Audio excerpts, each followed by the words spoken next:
We are not late. Stevie's baby back ribs. Steven's baby back ribs. Barbecue sauce. So I guess that's I going to be want the my vote. Steven back ribs. I I guess want that's my Steven back ribs. Steven baby back ribs.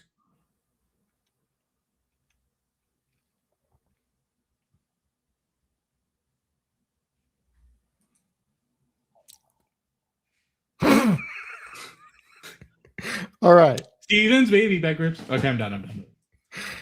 I don't know if we're going to have an episode of just Matt singing or if we're actually going to do something. I do But what the people. We'll do what the people want, Steve. If the people want well, that, put you ones in know, the chat. I guess I don't know. it's up to them. We're here for them. It's 100% up to them. They Before we want get us to started, transition full time to GTA 6. We'll do it. oof, Just before we get straight started, GTA 6 updates until it comes. That's it. That's all the channel is. Is that. Anyway, I'll stop.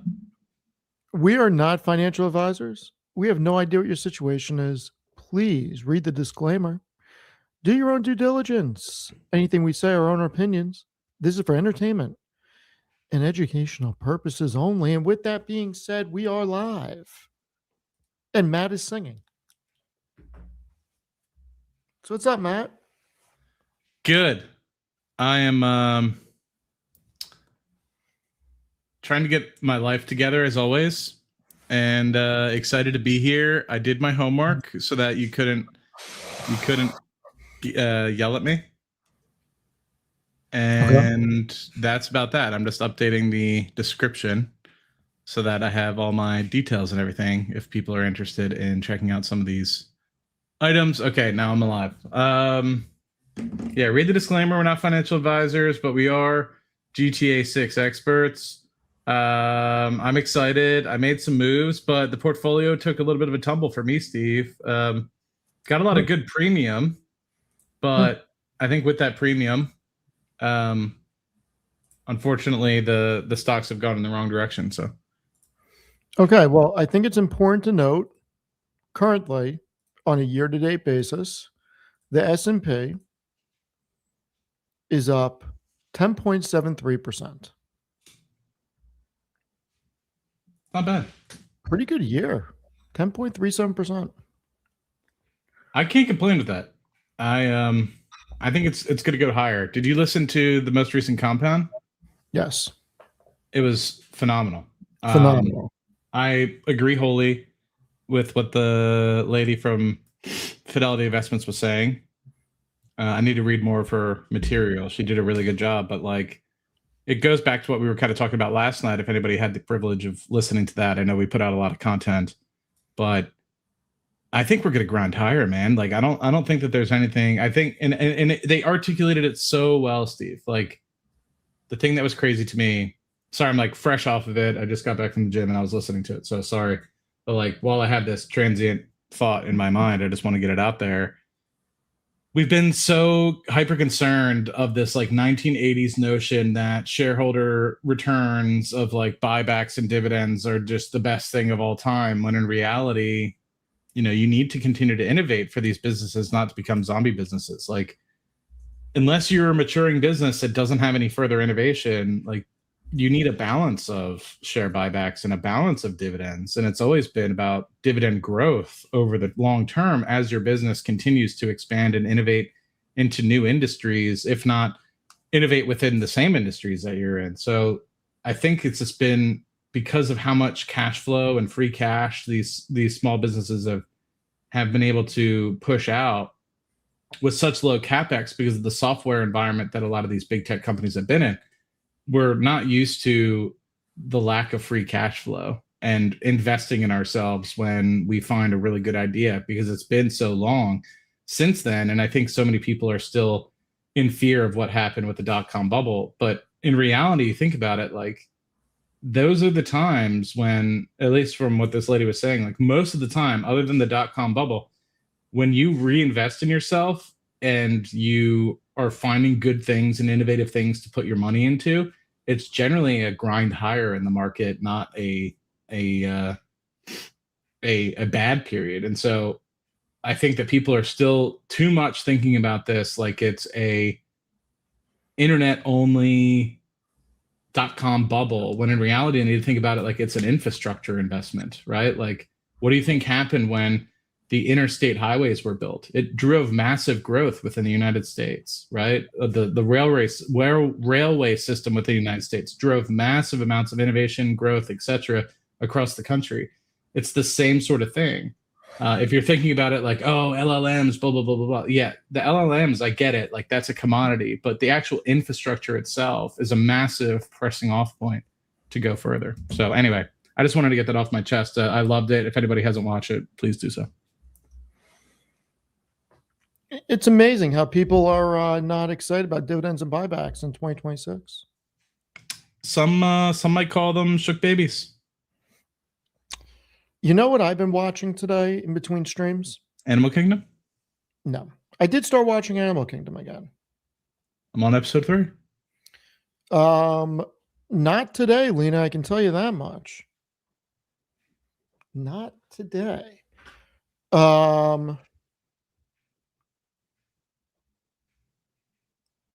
Yes, June, I am filling in for Amit tonight. He is not able to do the futures. I will do the futures. Steve, we're entering June tomorrow. Huh? We're entering June tomorrow. I know. I've been watching live selling videos from sports card shows. What do you mean, like the Antiques Roadshow equivalent? Vendor POVs. Oh, really? Crazy. Like of getting for the first like reaction of like, oh my god, this is a really rare card. I'll give you X. No, like vendors set up a live stream from their booth and record the negotiations. Crazy. I should have done that yesterday before I. By the way, if anybody remember how I said Cooper Flag rookies are going to go through the roof in this box? Everybody remember that. $649.95. God fucking damn it, Steve! I take my eye off the ball. We were able to pay $225 for them, Matt. God fucking damn it! I remember you telling me $225. I really need to like put this in my calendar. Like I have a decent Pokemon position at this point. Hey Matt, that's a triple. Steve, you think you're better than me? I'm just saying that's a triple in less than a year. Everybody thinks alternative assets are like a joke. I love it, man. You need to continue. You'll find the audience. Nobody wants to watch me talk about alternative assets, but they are so liquid, it's crazy. You know what I eventually want to get into? I want to get into like decent art, but I need like way more money to get into decent art. No. This is art. This is this generation's artwork. Okay. Anyway, let's get into it. Would you like to go first, or you want me to go first? I can go first. Let's see. It's been a minute, but did you update everything? I did update everything. I didn't make any buys or sales of equities.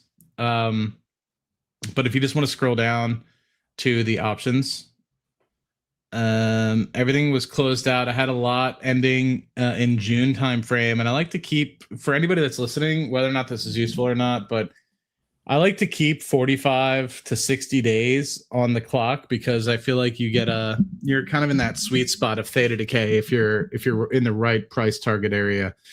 So let's go through what I closed out last time. So I only have the 4 or so positions.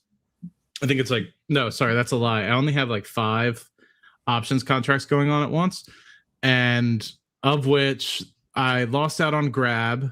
And then the rest I closed out for a profit. So you'll see Symbotic there closed out for 2% on the 5,500, which is pretty good. And then it was like a $500 contract, I think, and I was able to buy back for 400 something. So that's the net 125 that you're seeing there. Serve Robotics, I think I bought like 90% profit, but that's like 3% on the capital, as you'll see, which is not bad for a week's time period. The issue is, Steve, and I'm pretty certain I did this, The issue is I got good contracts and good premiums for the follow-on. I think except for SoFi. Yeah, you'll see I only got like $17 for 2 contracts there, which is absolutely horrendous. But that's because SoFi was trading like at 15 or 16 bucks, and I was trying to keep it at above what my cost basis is, which I think is like 21 bucks. So unfortunately, just when I was able to write this, not a good contract for SoFi expiring July. But so I think in terms of being down, I'm down on that right now over 200% because the contract's currently worth 53.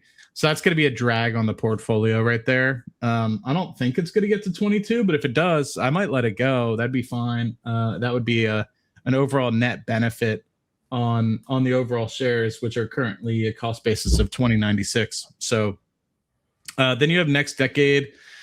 I've got a good amount of contracts on that. 4 contracts for $7 a piece. That's $2,800. But so yeah, I was able to write that for 4% of the capital amount there. And those are basically break even at the moment. The contracts are worth minus 120. So technically I'd be down 2% if I were to buy them back. But I think we're in a good spot. And I like the $7 price range. If anything, maybe I'll roll them to 650 if the Strait of Hormuz issues kind of go away. And the price of Next Decade and Venture Global kind of drop because it's LNG and global LNG in general.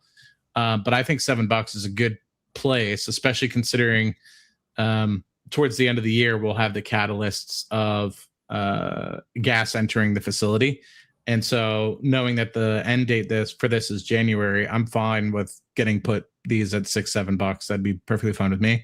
Serve Robotics, that one, the equity has recovered a little bit. And this one was just slow and steady wins the race. I wrote this at $12. It's currently sitting at $9.35. So this one I don't think is that horrible of a call. Actually, it's a lie. I'm down 186% on this one as well. I guess this was another one that I closed out when the stock was at like in the 8s, and it's had another run to like 9.35. But I don't expect it to go beyond 12. And if it did, I'd probably let it go. So it is what it is. Even though I'm down 186 or something percent on it, it doesn't necessarily mean that that it's a bad thing. You know, it just means that I've lost out on opportunity costs. Symbotic was a good one, but once again, this one's down as well because Symbotic has taken a tumble. It was hanging around the 55 range, and more recently, it's now trading at. I don't have it on here. I thought I did, but it's like I think in the 40s, like 45 or 46. So that one, the actual contract is trading at like negative 1,000.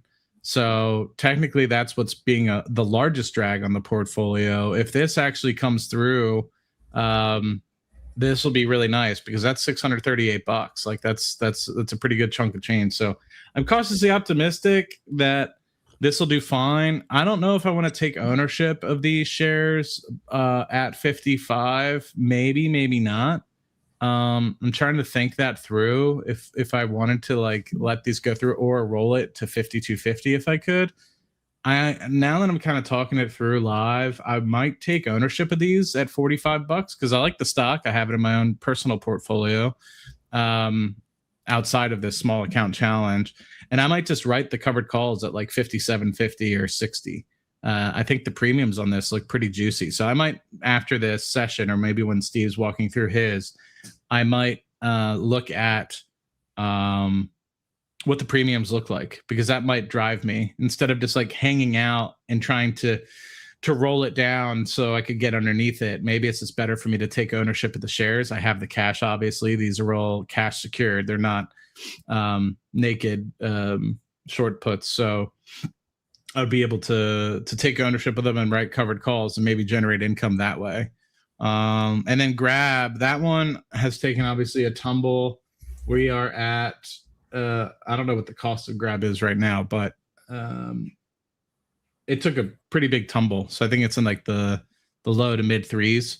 So cautiously optimistic that this one will eventually get back to $4. I think that they're continuing to add a lot of cash to the bottom line. So eventually, if it does get back to $4, that 14%, I mean, like part of that's obviously because it's an underwater in the money put, right? I mean, you're going to get a lot more, percentage of premium, but keeping in mind, like it's below $4. So in that respect, like a lot of that is because I think when I was originally writing them, they were at like 390 or 380. This is like a month or two back, and now they're in the mid 300s. Sorry, the mid $3 range. So I don't know. Would I take ownership of Grab? That's another thing I should explore. Take ownership of Grab and maybe write covered calls at the 450 if they have the 450s, and maybe that's an opportunity, because I don't think below $3.50. Like, could it dip into the 290s? Yes, I think it could, but I don't think it'd be for too long. I think it would probably stay above $3. I just don't see a world where it's worth less than $3 for very long. So that's it for me. Yeah. So if you want to scroll up, I'm like 21%, which I've been hanging out in the 20s on return for quite some time. So kind of stalemate as like mostly Symbiotic has gone down, putting a large drag, couple $100 on the portfolio. All right. Well, Matt, you are doing good. You are beating the market 21.1%, Matt. You are beating the market. All right. Mine is pretty straightforward. I'm actually, believe it or not, I am in the black. I'm up 9.41% now. I'm almost matching the market. So, what is helping me, Zeta obviously ran this week.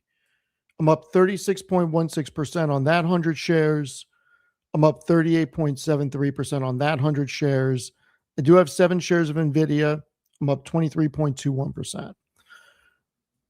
BMNR, because they got put on me in the middle of the week when I was in a meeting, not paying attention, I am still down 1746.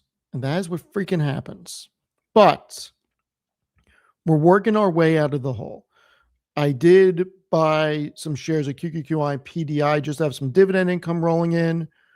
We have generated $19.14 in dividend income. And we've been writing a lot of cover calls. I have now generated $1,570.66. Nothing is open right now. I did not write any calls on Friday. I wanted to see if Zeta kept going up, and I wanted to see if ETH ran over the weekend. Tomorrow, I will write more calls on Zeta, more calls on BMNR. So I'm up 9.41%. I'm almost even on BMNR when you think about all the option income I've generated from these positions. And not a position I want anybody to have to be in. I've had to work my way out.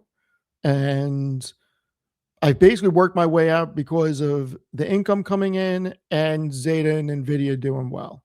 So I do have $567 in cash.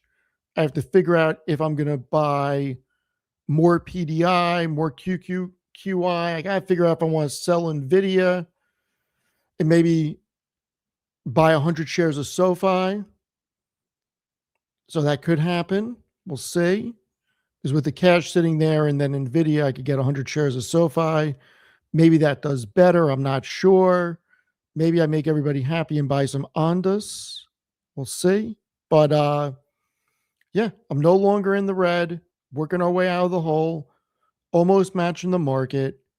And we have another set. Like, we only have 5 months done in the year. We still have more than half a year left. Anything can happen. Just remember that. I may sell the whole portfolio, start all over again. That could happen. I don't know. We'll see. We will see. You're on mute, Matt. You being a shook baby right now? Who's being a shook baby? I'm working my way out of a hole. Look at all this. Look at all that option income. Working my way out of the hole. The birds are chirping, Steve. I suck at life. What do you want? The birds are chirping. So 9.41% on 1% off the S&P. Matt's double the S&P. But you know what? Just like in the stock draft, I was down 15%, and now I'm up 60% with 2.5 weeks to go. I'm starting to catch Matt in the stock draft, and I'm starting to catch Matt here. I'm a late starter. What can I say? I'm a late starter. Steve's a late bloomer. I'm a late bloomer. I'm a late starter. What is this? Why do I have it looks like I have a bruise. Did I like hit myself while I was wearing sunglasses? What's going on? Anyway, I think you're doing phenomenal the last couple months. Coming from 15%, like I've been so stagnant. I got to 16% up very early in the year, probably like a month and a half in, and I've only gotten to 20%. So I think I'm slacking, Steve. Well, you know what? You come out of the gate hot, and then you just kind of, get comfortable. Steve, are you talking about my life right now? I'm just saying. What are we sipping on? Oh, even Siri's chipping in. So you got Siri chirping. I got Siri chirping. I got the shadow government chirping. What are you sipping on, Steven? Well, Stevie needs some tea. Stevie's voice is all jacked. Stevie drinking some tea. He's got that radio voice. You gotta take over for Mitt tonight and do the futures because he's not available. Listen, if I don't do it, we gotta give the people what they want. The show must go on. Did Amit publicly say where he's going, or? I mean, I know where he's going. Well, yeah, I just don't want you to disclose it unless it's not public. Yeah, I don't know. I mean, I don't think it's a secret, but I'm not going to say anything. Okay. Shadow government chirping up. So Steve, what do you think you're doing? I mean, do you mean that? Like, you actually get to start the slate fresh again, or you get to triple down to BM&R? No? That's maybe not a bad idea. I don't think it's a bad idea. I think everyone was giving me crap. Like, I want to take a victory lap here, Steve. Please. You should. Well, hold on. Before you do it, I'm going to tee it up for you. Okay. Because that's the type of friend I am. I'm going to tee it up for you. So. Tee me up, Steven. We all thought that smart contracts were going to be here. We all thought that we were going to have the Clarity Act. We all got excited last summer because we had the Genius Act. Everybody thought that this stuff was going to pass a lot sooner. And there was one person who said, you know what? I'm not so sure. I don't know. Every single one of you sees something that I don't, and I'm not going to get blinded because I actually follow the crypto markets. And I know what crypto winter is, and you guys don't. And I think we're going to have crypto winter, and it's not going to be smooth sailing. So there you have all of us buying Ethereum, buying BM&R because we're like, oh, David Sachs just became crypto czar. We just got this passed. It's different this time. But there was one person. Who saw through everything. And that person is the White House quant. The White House quantitative. It's as if I was in the office knowing what was going on. No, I'm just kidding. But yeah, man, like I remember just taking so much rash of shit from people being like, Matt, why aren't you buying BM&R yet? Like, it's going to the moon. It's different this time. And I was like, hey guys, like, calm down. Everyone's just like, I don't know what's Matt smoking. I wish I was smoking some stuff. That'd be dope. But no, I generally don't do that. Well, I am smoking stuff. They're just cigars. They're legal shit. But anyway, I still am cautiously optimistic. I think that right now is a great time to accumulate BM&R. I think it's one of those things that, like, MicroStrategy got a little flack. I think that they kind of came onto the scene a little late, and then people were investing in that. And then if you were looking at 2021, 2022, everyone was like, what the hell is Sailor smoking? They're going to go bankrupt, blah, blah, blah. And then the people that were buying MicroStrategy when it dipped in 21, 22, look how fucking much money they made when crypto came back in full swing in 2024, 2025. They fucking printed. Excuse my language, but that's just the truth. And so I think right now, I'll make another call. I've been on this, right? I've been steadily saying that I thought we were going to see it a little bit more in the fourth quarter of 25. It turns out it pushed into the first quarter of 26. These things it's more of an art than a science. And so I think the same thing with when we get out of this. I think we're in the midst of it right now. I think people thought I was crazy. They were like, oh, this is just a dip. It's going to go back up to 95 plus. And I said straight up, like, I think it could go to the 80s, maybe 85, maybe on a very wild day hit 90. But I think we're in the 65 to 75 range for a while. And maybe I should adjust it to 70, 80 because it seems like we haven't really been in the 60s a while. But it seems like, right now, everyone is turning their head on crypto. And it's not even 6 months into this thing.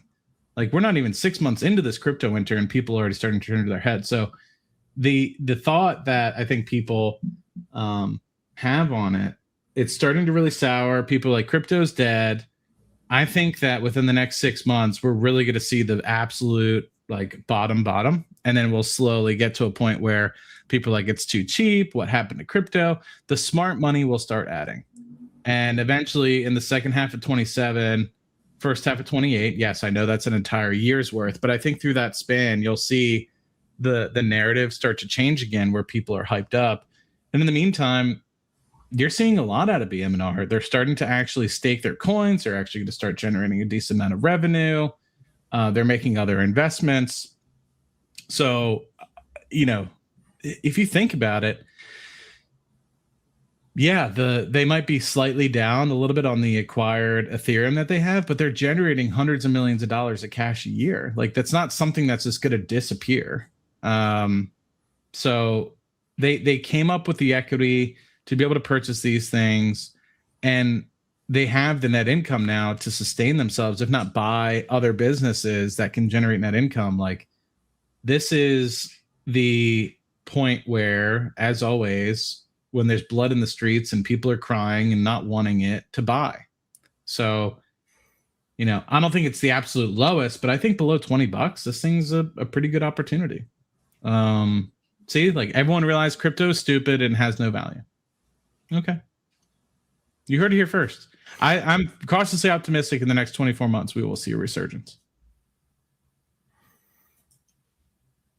And in the meantime, if you're buying it and you're buying low here, you could write covered calls, right? I don't, I think you're still going to get some really good premium. If you buy at the 18, 19 range for BM&R and sell at the 22, 25 range, you're going to make some decent income doing that as well while you wait. So let me ask you something. Yeah. I feel like I'm going to have to make a video and antagonize the crypto industry. What do you think? Antagonize meaning dive deeper on that, Steve. I'm not smart. You have to lay these things out. You're using big words. I'm going to take it as disrespect. So some people got a little hurt with me saying Bitcoin has no value, has no use case. So, are you talking about me? No, not you. On basis points, I read the comments. I may not respond, but I read the comments. There's some people a little annoyed about what I was saying. So, what did you say? For the people that didn't watch, you should be watching every episode, by the way. I said that Bitcoin's nothing more than greater fool theory. It has no utility, and it has no use case except store value, which is bullshit. Because guess what? I thought Bitcoin was supposed to be a hedge against inflation. I thought Bitcoin was supposed to be a hedge against oil. It was supposed to be a hedge against everything. Oil, Steve, you cooking? What happened? It's done nothing in the exact environment it's supposed to perform in. Yet gold is up this year. Anyway, So You I made cooking? some What kind of oil, Steve? I made some comments, and I want to extrapolate on something. I did the research. I couldn't remember every number, but I actually did the research. Here's the reality about settlement and transaction mechanics for Bitcoin. Okay. Yeah, The average block time is 10 minutes. 10. Okay. Blocks can run 20 to 30 minutes. Now, here's the big thing the base layer throughput 7 transactions per second. Now, Visa is built for tens of thousands. Bitcoin can't serve as a global retail payment rail at that ceiling. Now, everybody's probably going to say, Lightning Network solves this. Steve, Lightning Network, you don't understand. Bullshit, I don't understand. Lightning adds speed, but it's liquidity management, channel funding, routing failures, and a drift toward custodial wallets that reintroduces the trust Bitcoin was supposed to remove. The reality is that fees spike during congestion.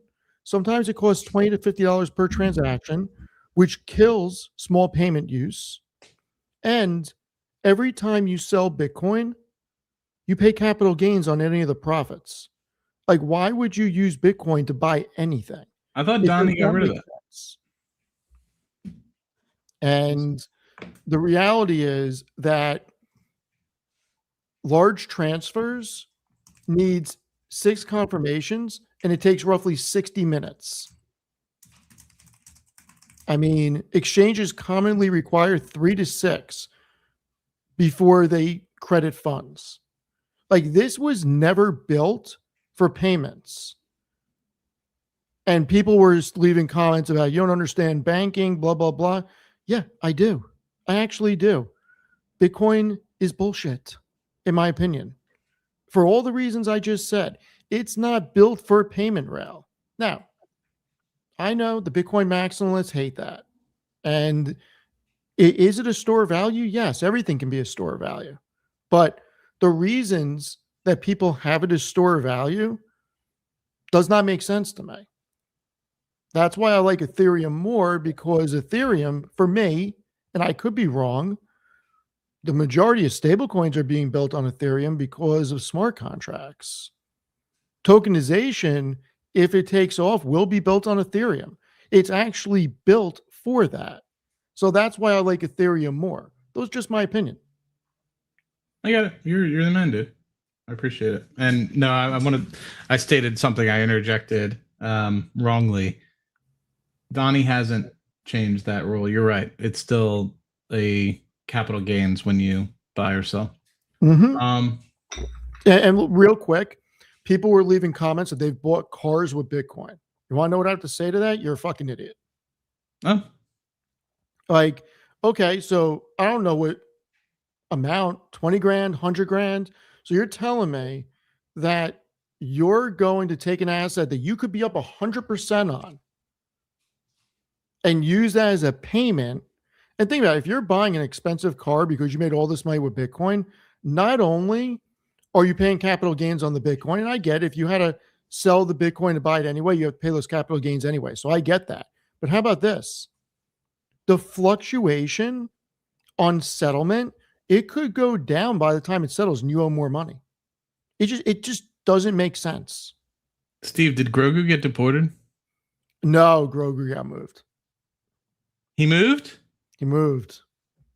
To where? Where'd you? The other room. I was hoping you were going to come up with something. You're so literal sometimes. Got up and walked away. Somebody in the chat said he got deported. I almost lost it. I think if people were smart enough to buy Bitcoin, whether you think it's a greater fool's theory, whatever, but Chamath was able to buy like a super nice ranch in Colorado with 100%. Listen, people have made serious money, and I'm not knocking it. And I'm not saying that it's a scam. I'm not saying that they don't deserve the money. Look, people have made a tremendous amount of money. It's the best performing asset. There's no debating that. All I'm saying is there's no utility. That's all I've ever said. Like, there's zero utility. All it is a store of value because people think it's valuable. And there's Yeah. nothing wrong with that at all. Yeah. It's just too many people try making it into something it's not. There's a 0% chance it's becoming a payment network. 0%. Actually, Steve, I'm thinking I'm going to have a conversation with somebody on Monday or Tuesday Okay. about whether or not you know something that the rest of the world doesn't. And I haven't announced publicly yet, but like, Oh, okay. I didn't know where you were going with this. I wonder if I were to have used Bitcoin, if I would have been able to walk away with it. So the answer is probably yes. You probably would have had to wait till it's settled, but the answer is probably yes, because that would have settled Yeah. if they took Bitcoin. Yeah. So that's something else I could consider and think about. Yeah. I wonder. Now I'm like kind of upset. I'm like, let me see how much. Hey, you know what time it is, Matt? You may be able to go do it right now. Now the is it places are closed? closed on Sunday. It's 2:30. They're closed on Sunday. Huh? I guess they're allergic to money. I wonder the same. Oh, just so close. I have most of my Bitcoin is in ETFs, but although I do have Ethereum as well. So maybe I could have done both of those instead. Anyway. It's not my place to tell anybody, so I'm not saying anything. Yeah, I don't know. I got to figure it out. What else? People are asking some good stuff. Oh, somebody asked about Next. I don't know if I want to talk about it unless you're okay with it, Steve. Hold on one sec. Steve's been waiting for a girl like you. Because I see a lot of people chirping. Okay. Chirping about what? No, I just see people chirping. Like, people are really getting butthurt over this with the whole Bitcoin take. Steve's been waiting. Like, here's the reality. People are like, what about XRP? What about XRP? Hey, do you actually want to know what XRP was built for? Transactions settle in 3 to 5 seconds on average. It was built for cross-border. There's a reason Ripple is a real company, and if it goes public, I'll be really damn happy. The sustained capacity, 1,500 transactions per second. And they are potentially able to get to 65,000 transactions per second. And Bitcoin is stuck between 4 to 7 with 60-minute settlements. XRP is 3 to 5 second settlement. This is what XRP was built for. So before you start chirping, and I don't like being this guy, but if you're going to chirp, at least have your facts. Please. Like, two different things. Bitcoin was never built for what XRP was actually built for. There's a reason XRP, or there's a reason Ripple has partnerships with over 200 banks and financial institutions. Period. So do your homework. Anyway. SoFi USD. And we got stable coins. So, yes, Solana is XRP on steroids. There's no question about that. Like, Solana and XRP were actually built to solve a problem. They were not built for a store value. Like, XRP is owned by a company you don't get. Oh, I don't get Ripple. I don't understand what Ripple does. Okay. Oh. Okay. Cool. You're still sitting on a decent bit? You know, maybe. Oh. I may have a coy, Steve. Nobody's going to like come in and steal it. My average price may be 19 cents. Oh. Another reason why Steve knows he's better than us. Just saying. Two different things. Two different things. No, listen, I want people to question me. Like, I don't know everything, but at least understand the underlying metrics and what these were actually built for. Bitcoin was built for a store of value. Bitcoin was not built to be a payment processing company. It certainly was not meant to actually purchase goods and services with. So, anyway. You're a good man, Steve. We can move on to whatever you want to move on to. Yeah, so I just want to address a lot of people are asking about next decade. I mean, I don't know what exactly you want me to say. There's a laundry list of different things, but I just, they're going to start exporting gas within the next 12 months. Not just like timing the facility, actually exporting gas, at least from what I'm hearing and what they've been talking about on the conference call. The benefit is not trains 1 through 3, right? And the benefit is also not trains 4 through 5. Yes, you'll make some money if they stop at trains 4 through 5. They're going to be distributing about $800 million to $1 billion of distributable cash flow, not necessarily entirely to the shareholders, but they'll have $800 to $1 billion worth of distributable cash flow if they and when they get trains 4 through 5 online. The big benefit will be when and if and how they navigate trains 6 through 10, because they own those 100%.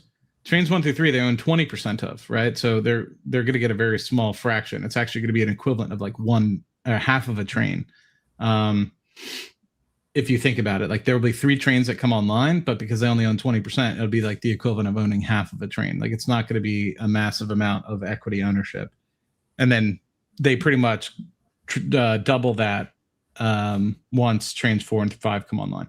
Each additional train is going to be close to $500 million additional distributable cash flow.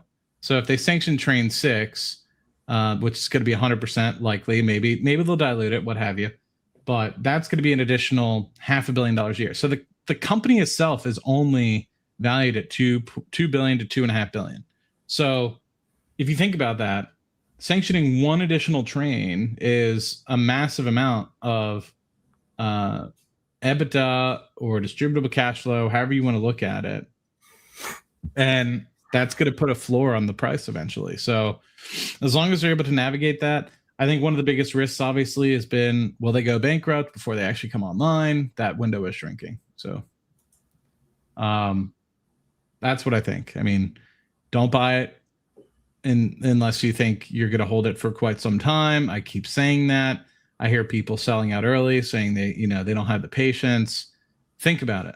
Do you have the patience to hold something that might not move within 27 or 2028, right? I'm cautiously optimistic it will, but it might not until you really start to get to see that actual revenue growth coming through the pipeline or exported on these ships, I guess, rather. So yeah, that's kind of my thought process around it. Somebody's asking about, Woodside, Cheniere. They're in a different life cycle, right? They're a different part of the cycle comparatively to next decade. Next decade has 0 revenue at the moment. So not saying those companies are bad. It's just, what are you looking for in terms of an investment? A Woodside, do you think Woodside's going to double or quadruple from here? Do you think Cheniere's going to quadruple or double from here, right? It really just depends upon what you're looking for in investment. That's all investing is, guys. That's all the stock market is. What are you looking for? There's so many different avenues. It's not ones or zeros here, right? You can invest and put money into the S&P 500 and match the market and get slow and steady wins the race, or you can try to invest in individual equities and outpace, right? It's really up to you. I like Next because some people think I'm a gambler. I like to look at it as looking at risk and trying to find outsized returns for the risk that's at hand. So I think next decade, if you have the time horizon to wait, I think you'll end up getting a good return. I would also say that you should go read the EIA annual outlook and the short-term outlook that just came out last month. Exporting is going to be huge. So yeah, take it for what it's worth. LNG exports are going to be one of the largest. I mean, the United States is the largest exporter of LNG. You probably don't hear about it because the media doesn't want to tell you that. But the United States has surpassed Qatar. They've surpassed Australia. We are the #1 exporter of LNG and going to continue to double, if not triple that, in the next 10 to 15 years. And solidify us as the solid number one. And while Qatar is really hampered by what happened in the Iran skirmish, like it's only bolstered the need for US LNG right now and diversification. So anyway, this is my thought. Yeah, I mean, the reality is that 20%, I think, of their exporting is offline for the next 5 years or something like that. Yeah. So there was a mass, like to put in perspective what Steve is kind of commenting on. They have additional expansions. Qatar is doing additional expansions to go from 81 MTPA to closer to 140, 150 MTPA, metric tons per annum. And because of what happened, they were supposed to start bringing some of these facilities online in the next 12 to 18 months. Because of what happened, they now have to reallocate those resources, both capital as well as human resources, to fixing the 17, 18 MTPA that's offline, the 20% that Steve's talking about. So that, when everyone was kind of talking about a glut earlier this year, that glut has kind of been remediated due to this issue that's happening. And so now you're kind of looking at a very balanced market comparatively to where we were, say, 6 months ago. So there was something else I was going to say. Yeah. Nothing else? I mean, yeah. I mean, once again, just like think about it. Like, don't, just because I'm putting money in it doesn't mean you need to follow me, right? Like, I look at things on a much longer wavelength than, say, a Chris Patel. No hit on Chris Patel, but he kind of does a lot more swing trading than I do. People don't subscribe to my channel because I generally have way less positions and I hyper focus on them and stick with them for a very long time. So that's worked well for me. Yeah, look, I like next decade. I like Venture Global. Maybe I'll write a whole paper on exporting, because I actually went through the EIA energy outlooks. I actually have them downloaded because I was reading them for something for a different thing. But let me, I'm pretty sure it's in, I shouldn't show it just in case it's not in here. I'm pretty sure it's in this one, so I better be right. I actually have this downloaded. There's a chart in here for exporting. I'm pretty sure maybe it was the short-term energy one. Consumption. It's not in transportation. I read so many of these things, or I should say I skim so many of these things. So crude production could, in a high scenario, increase significantly. What we want is, here we go, exporting. Gross petroleum liquids exports in just the baseline, okay? What does that show from where we are right now? More than double.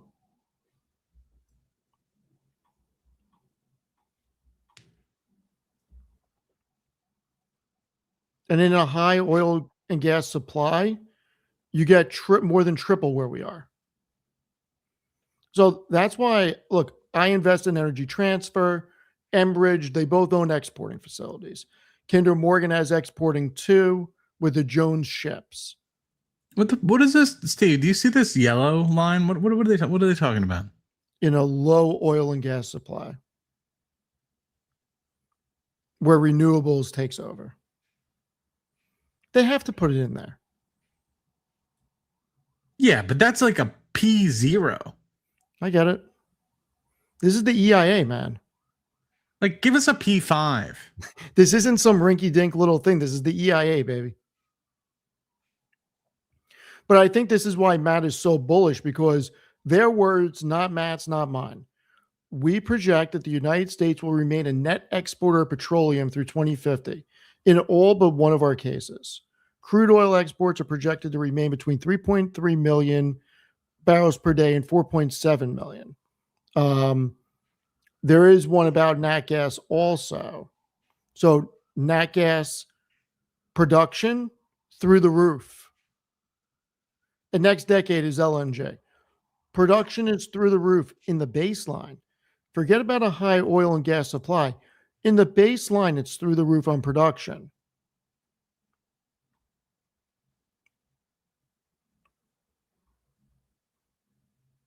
It's pretty wild. I mean, yeah, Austin was asking me about, like, you see this? You see this, Matt? U.S. liquefied natural gas exports. We are here. We are here. This area. Where are we going? On the base. You doing a little Dave Matthews, Steve? Where are you going? No, sorry. I'm just saying, like, we're at roughly 15 or 15 to 16 BCF. Like, by 2030, we really hit 15? Wow, that's crazy. By 2030, we're going to be at 25. And then we're expected by 2040 to be at 30. Like, this only goes up and to the right in the baseline. Steve, can I ask you a question? No. Okay. What's up? Where do you think the majority of the growth of that is going to come from? When you say the majority of the growth, you mean the actual exports or what region production? What companies? For what part of it? Exporting? Mm-hmm. The main beneficiaries are going to be 3 companies. Cheniere, Venture Global, Next Decade. Those are going to be the biggest beneficiaries.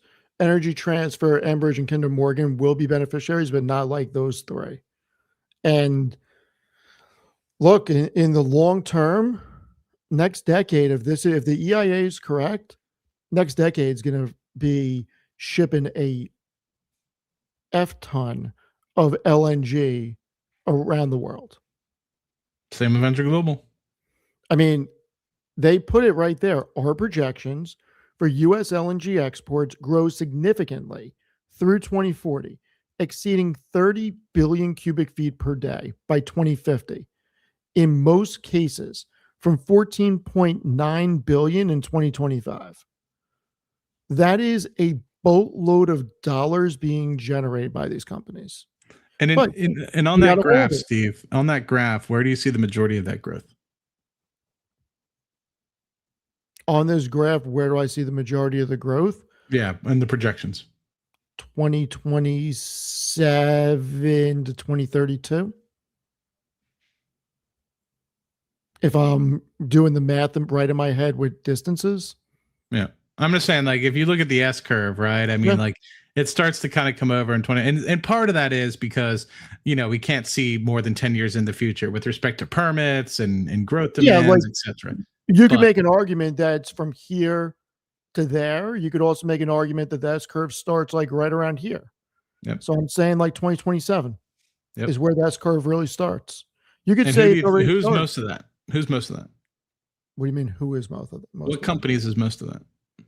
Oh, today, Venture Global and Cheniere. And Next Decade. But well, they're not shipping yet. Damn it, Steve. Well, yeah, what? Are they? Starting in 27, 28, they will be. Okay, but what about today? I'm talking about the projections. It's the projections. Next Decade, Cheniere. You said today. I think Cheniere also has an opportunity to do really well. They're buying back a lot of stock. They're doing some bolt-on brownfield. No, I'm cutting you off. I hate to do it, but I'm cutting you off. Yeah. Talking 3 to 5 year timeframes is a snooze fest while you have the president pumping stocks and us being in the middle of an AX CapEx cycle. Come on, guys. Yeah, investing's not supposed to be easy. And you can't rely on Donnie T pumping stocks. And you can't rely on certain things. Sure, you can make more money in the short term there. We're invested in that stuff also. This is a long-term play that nobody is really looking at. Like, trust me, we're in these other companies. At least I am. I know Matt's in a bunch of them, but we talk about AI all the time. All the time we talk about AI. I mean, Taylor and I are debating doing the NVIDIA conference at 11 p.m. tonight. Oh. So people said the same thing when I was talking about Rocket Lab at $3.50, $4. Some people in this room. No, I'm just kidding. But no, I mean, a lot of people. You are 100% correct. I was. But no, people were just like, it's going to take too long, etc. And I agree. It happened way faster than I was ever expecting. But when you find the right opportunities and you say, you know what, I think this is going to be, something big. Space to me was something big. I found a good executor in it. I found something else that's going to be pretty big, and I found the people that have the grandest market share of it. And that statement, I believe, that you stated, maybe it doesn't work for you. Go follow some day trader channels. That's cool. Like, I'm not going to be hurt if you don't watch my channel. Like, I only want people here that actually get value out of it. If you don't see value, that's fine. Go click on somebody else. That's fine. But I want to transition this, Steve, because Austin asked me a really good question, and Austin's one of the people I trust in this market, just in general, because he's just a wise guy, does a lot of due diligence, and has a different perspective and articulation on how to do things. And I love different perspectives and people putting things into and articulating things differently. And so he asked me about pipelines, and I know you're a pipeline guy. With everything that you're seeing and transpiring, right? The growth in total liquids exports, the LNG exports, etc. There's a second degree of opportunity there, where if you think about it, gas in the United States is going to continue to grow, right? You have your domestic gas usage, and then you have your exporting. WWSD, what would Steve do? Like, if you were to say, I need more natural gas pipelines in my portfolio because I think they're going to continue to, one, expand their additional ones, and then two, be able to charge higher rates because of demand, and the need for increasing supply. Like, what company are you investing in? Because not all pipeline companies are the same. Not all midstream are the same. Some focus on CO2, some focus on liquid petroleum, some focus on oil only, some focus on processed goods, refined goods, some focus specifically on natural gas. Who are you going? So you want the short answer or the long one? It depends how much longer you want to go. Or if you have other things you wanted to end out on. No, I'm happy to. You're my guy. You're like, when it comes to pipelines, you know way more than I do. People ask me, I'm like, dude, I don't know. Ask me where I would invest money right now in an upstream. I got you, but I can't talk about that too much. Give me one sec. You writing me a love letter? No. While you're doing that, how was your pickup this morning? All right. So for pipelines. First, before you start, how was your pickup this morning? The shadow government went. And what did you get? I got my stuff. Don't you worry. I got my stuff. You got your plug? I got my milk. All right. So here's where I'm at on pipelines. There are, as Matt said, several different things you need to look at. And in full disclosure, I'm a shareholder or a unit holder, depending on what structure, C Corp or MLP, of Energy Transfer, Enterprise Pride Partners, Enbridge, Kinder Morgan, ONEOK, and MPLX. So I'm in 6 of them. And I own 3 ETFs on them: AMLP, MLPI, and AMZA. And I think I own an infrastructure one also that you could possibly throw in.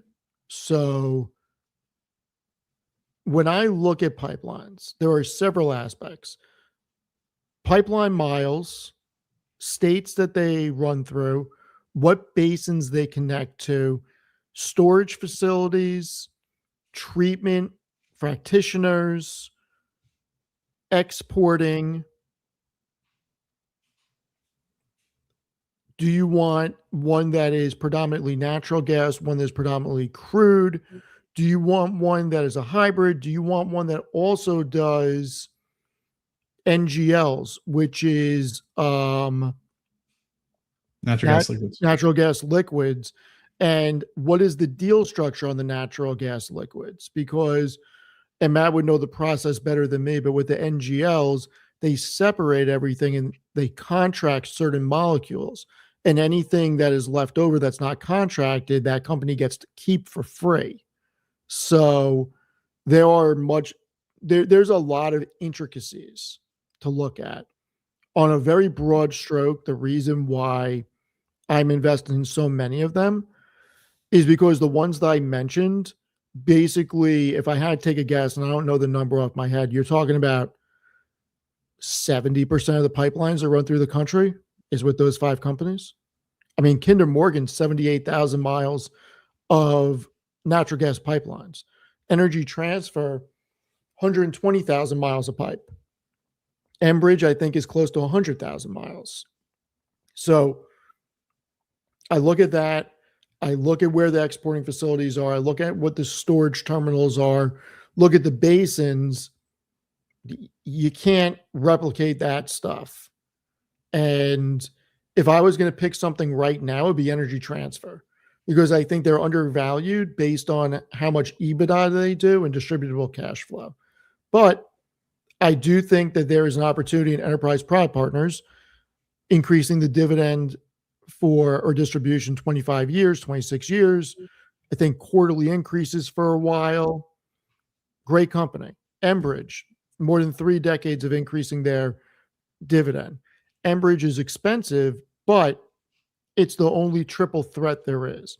It's the only one that owns a real utility company. They actually, in the aggregate, when you include Enbridge Power and Gas in Canada and the natural gas power plants that they purchased from, I think, Dominion or whoever they purchased from 2 years ago in the US, they're the largest utility company in North America, in addition to one of the largest pipeline companies. And they have the largest portfolio of renewables from any energy infrastructure company in this area. I'm not talking about going up against NextEra Energy, because that's a utility company. It's a straight utility company. They also have exporting out of the Enbridge, Eagle, whatever it is, down in Texas / Louisiana, on the Gulf of America. I mean, it's a triple threat. So you can't replace this infrastructure. And then ONEOK is interesting because they have the most throughput through the Bakken and the Powder River Basin, which are 2 basins that are underutilized, in my opinion, with pipelines when you look at all the different maps. So, yeah, I like those companies a lot because guess what? It's pretty simple math. You need more electricity, you need more fuel. Upstream producers have to produce more.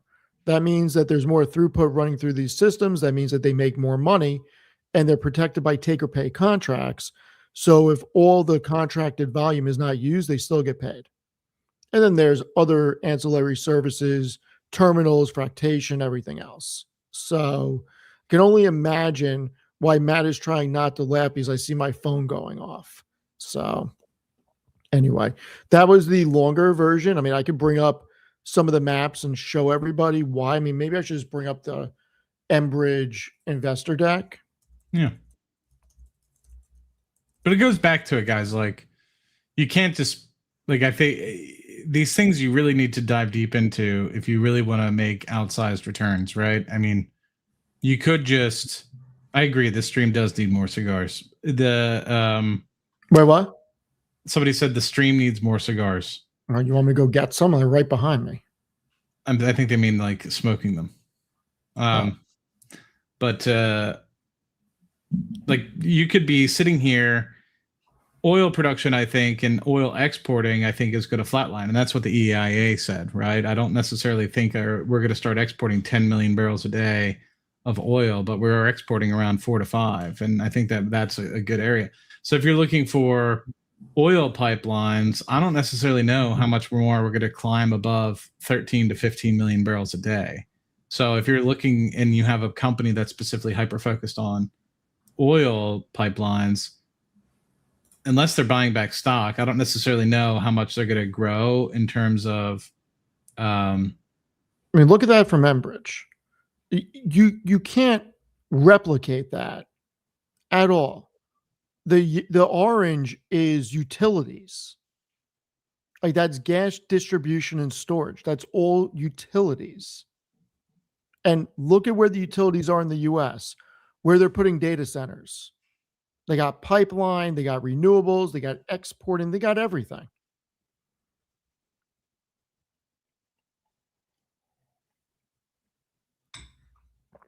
They are the triple threat. And if we look at their actual individual sections, and I want to bring up Energy Transfer also. So you have tremendous exporting actually off the West Coast and through the Gulf of America. Huge amount. This is their liquids pipelines. Notice where they're running through. Gas distribution. Oh, data center alley. Gas distribution. I mean, it's just, this is where I want to be. Tremendous amount of renewable. And then if we bring up Energy Transfer, I mean, it's them and Kinder Morgan are very interesting.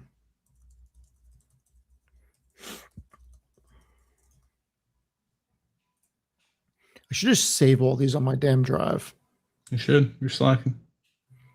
I'm the worst.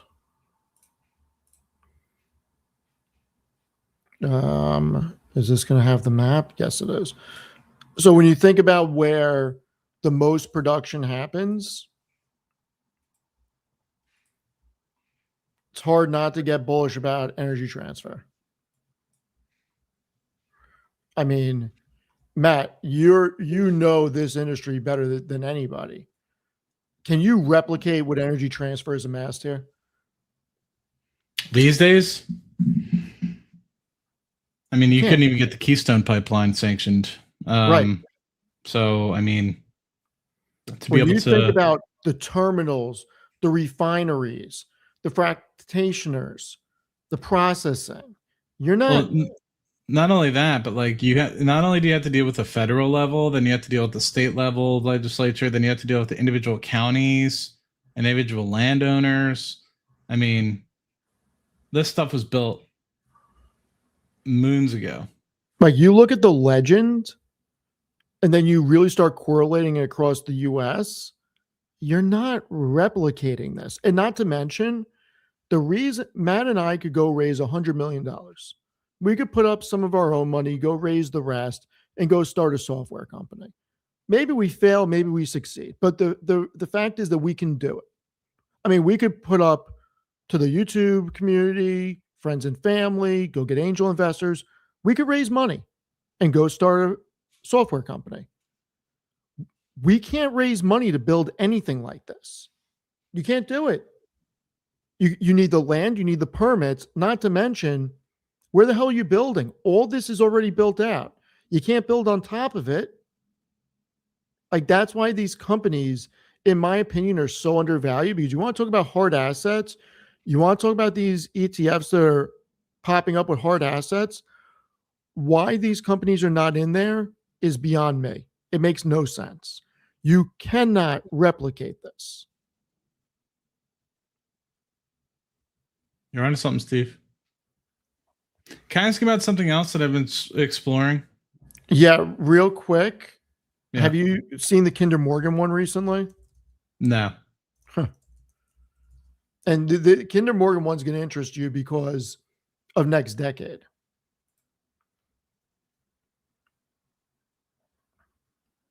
This is such a crazy. Where Steve is where Steve belongs. Look at this. 40% of U.S. natural gas production flows through their system.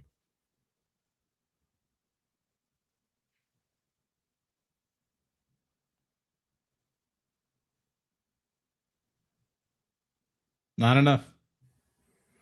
And it's Look at the Gulf of America. Their pipes are probably feeding next decade.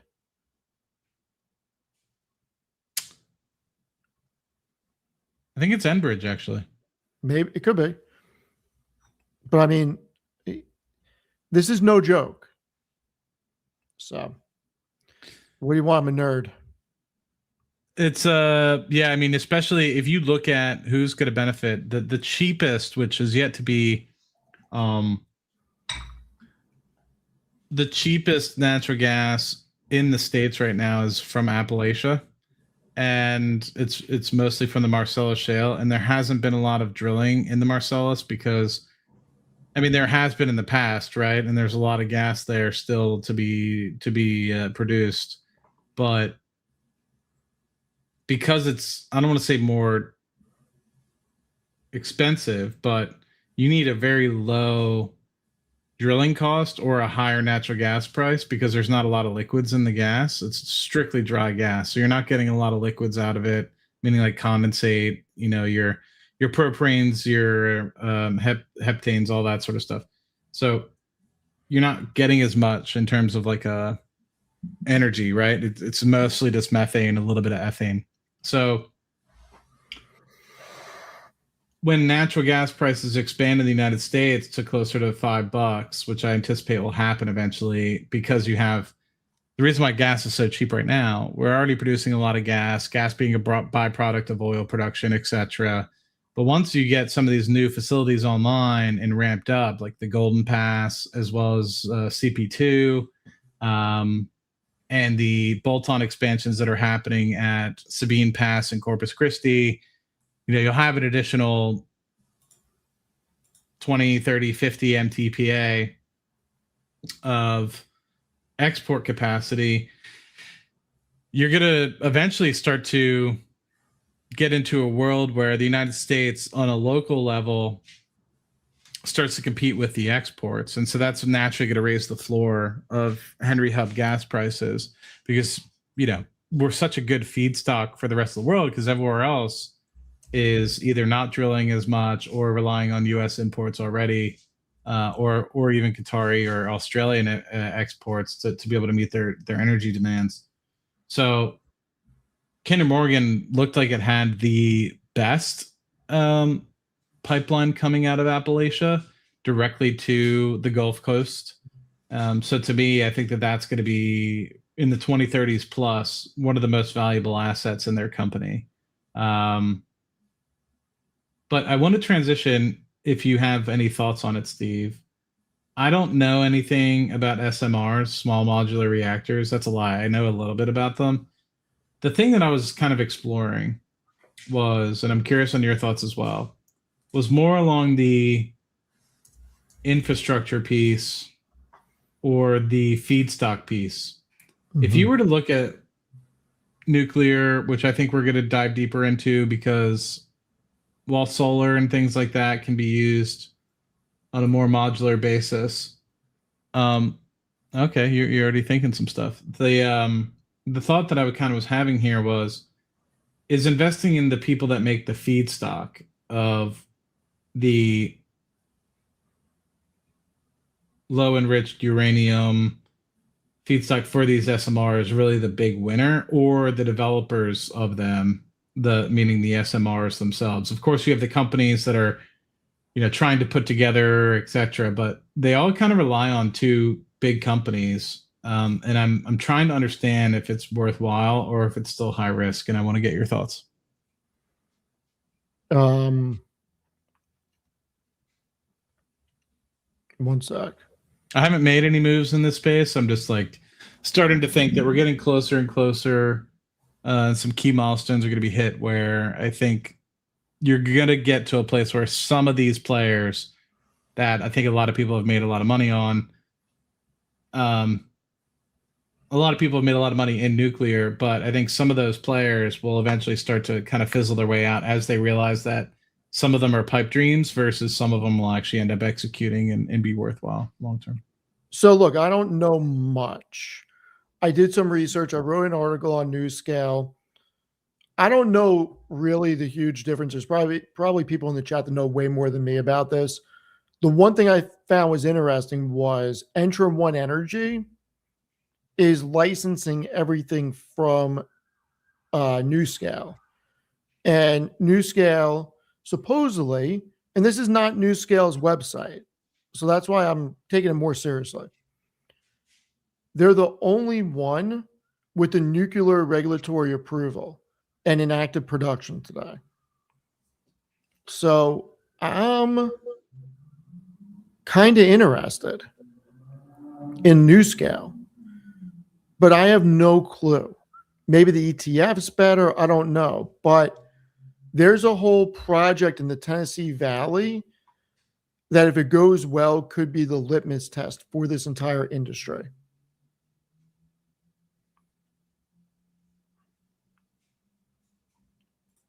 So you're still thinking that the actual SMR is the one to play? I don't know. Versus the builders, like the... Why is the name escaping me right now? Who's the company that builds all the LNG facilities? Bechtel? Bechtel, like the Bechtel equivalent, and the people that actually provide the uranium and or the people that enrich their uranium. You don't think do you think that actual buying of the SMRs is the way to go rather than... I have no idea. All I know is that only one company has the accreditation, so they're going to be able to make money throughout the entire life of it. The accreditation meaning to get approval from the U.S. government to even do SMR, or you mean to make the HALEU? Hold on.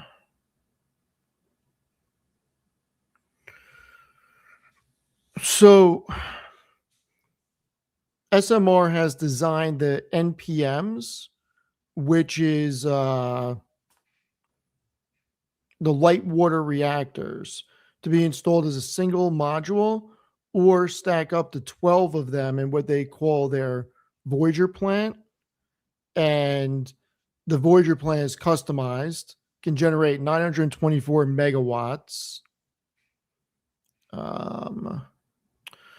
They're not building or operating the power plants. What they're doing is they have an exclusive global partnership with Entra One Energy.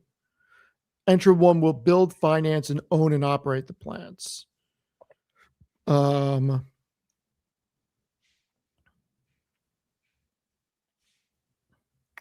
to refresh my memory on everything. Give me a sec.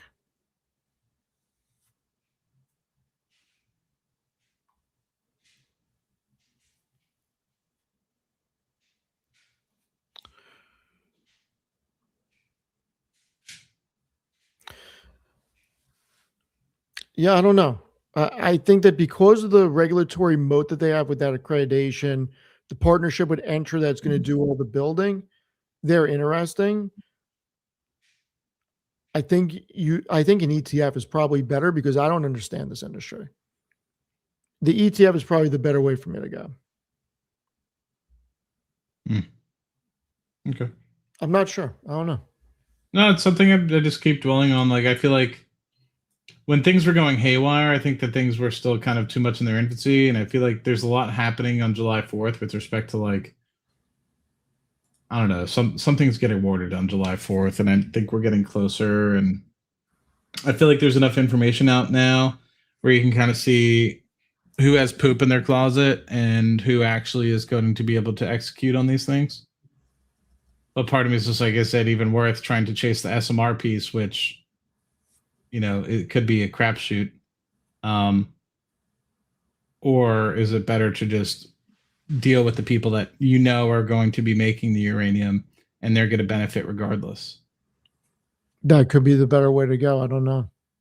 Because right now, I think there's only really one company that's able to make HALEU, which is like the problem with SMRs, right? The reason why the Army, for anybody that's listening, and I know very little about nuclear. I'm sure there's people in the chat that are way more educated about it than I am. But the reason why the Army and those nuclear submarines are able to operate for so long is because they have highly enriched uranium, right? Because that is something that can be utilized in, say, nuclear weapons, etc. So there's clearance of being able to use highly enriched uranium to be able to power some of these nuclear facilities on, say, Army bases and or the nuclear submarines. So people are probably sitting there like, oh, well, if they're able to do it with the Army, etc., like, why can't we do it, say, for commercial?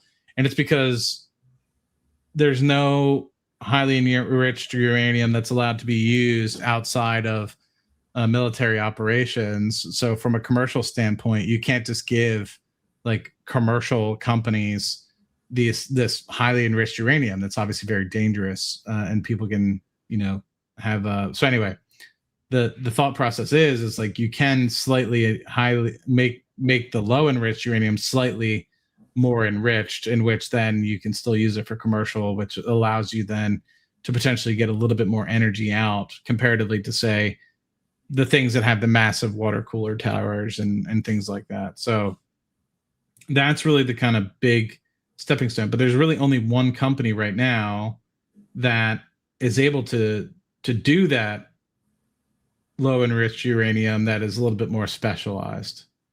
And so that's like where I'm like, maybe that's the company to potentially, because regardless of whoever is successful, this company is the bottleneck and they're already doing it. It's not like it's something that they need to get approval for or anything like that. So, yeah. Yeah, I don't know. It's not something I've spent a lot of time on, so I'm really not sure. Yeah, it's okay. No, I mean, I'm exploring it again. I've done it in the past. I don't know which route to go. Part of me is just like, I feel like I found one with limited downside. And it probably has more to do with the actual making of the fuel than the actual individual companies.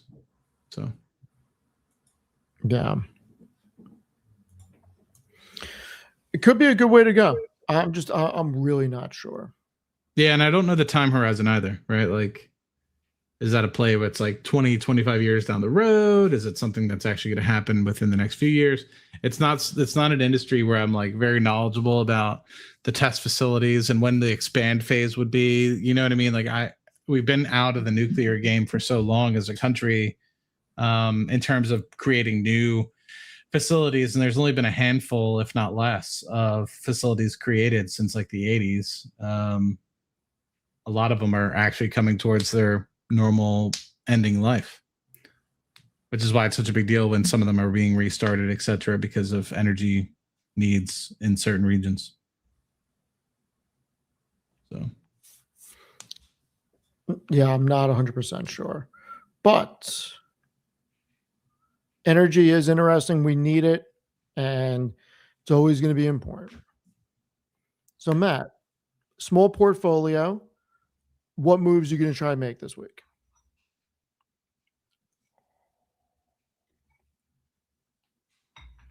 I think I'm kind of locked. I don't want to take a loss on my Symbotic or anything like that.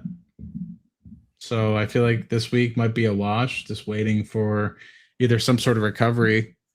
But I think for my research, I need to investigate whether or not I'm going to allow Symbotic to get assigned to me in the 40s or light 50s to be able to write covered calls on it and transition to covered calls.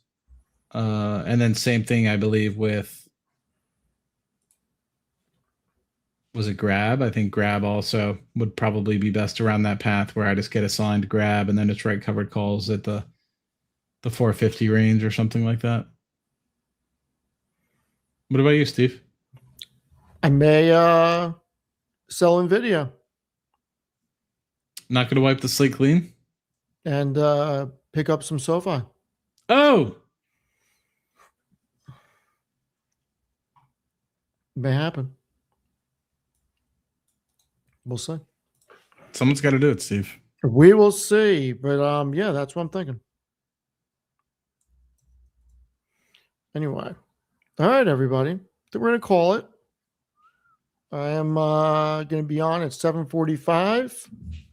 Keep everybody company, since Amit will not be able to make it, and we'll go from there. Matt, any last words? Appreciate you having me on as always, Steve. Well, you're a good role model. What can I say? You're a better one. You're a good role model. I'm in the shower because I still smell from the gym. So. All right. Well, you go do that. Thank you, everybody, for being here. I will see you at 7:45 tonight. Have a great rest of your afternoon, everybody. Thank you for being here. Steve's been waiting for a girl like you to come into his life. I don't know.